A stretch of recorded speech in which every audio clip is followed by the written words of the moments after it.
I was in San Francisco not too long ago, and I happened to be speaking at an event. Somebody else is from San Francisco here. Yeah, I heard it. Okay, I'll tell this story to you. So I'm in San Francisco, and I'm giving a speech, and the guy before me happens to be the head of eHarmony, and you've seen him on TV, right? And I've noticed him, and he was giving a speech. I sat through the whole speech, but honestly, I wasn't paying a lot of attention to it because I got married back in a day where we didn't have Match and eHarmony, right? So I found my wife the traditional way. I worked with her, right, in my office. This is where you normally find your spouse these days, is at work. So that's how but anyway, I'm listening to him, and he's going through his thing. I'm not paying a whole lot of attention. He gets to the end, and he's giving me statistics, or giving all of us statistics on eHarmony. And he said they studied 20,000 marriages that had come through eHarmony, and they checked the divorce rate, and the divorce rate was 3.8%. And then I paid attention, because we all know that the divorce rate out in the general world is a bit higher, right? So that was interesting to me, that how the relationship has changed today, because of digital. Or think about how automated things are becoming. The poster child for this now is the self-driving car. And if you bought a new car lately, a lot of the cars are starting to have self-driving capabilities in them. Like my wife got a car, and if she changes lanes and she doesn't use the turn signal, then the car sees the stripe and it bumps the car, and it gives her, and so she has to actually use her turn signal now.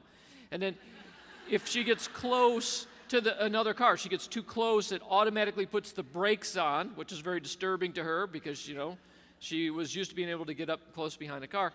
And so, but automation's changing a lot of things, in our lives, especially when we look at work and automating workflows. Workflows that used to have a lot of paper and a lot of human being involved in them, right? But now flows are automated in so many ways. Or think about the difference now that we have with mobile. You can look out at any audience, and there are people working on their mobile devices, like, yeah.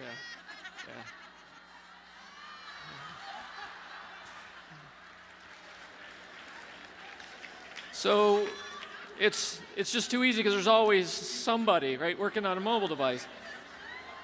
And she's immersed, and let me just so I don't want her to feel bad. What she was doing is she was tweeting, "Best speaker I have ever heard." Right here.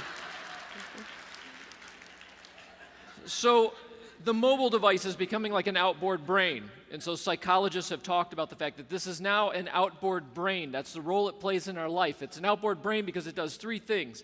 One, it stores memory for us. So you don't have to memorize phone numbers, birth dates, addresses, things like that anymore, right? It's all here.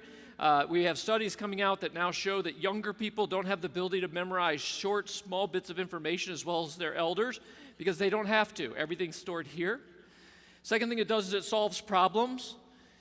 Psychologists follow people around when they run into problems. They check how many times they use this device to solve the problem. It's a high amount.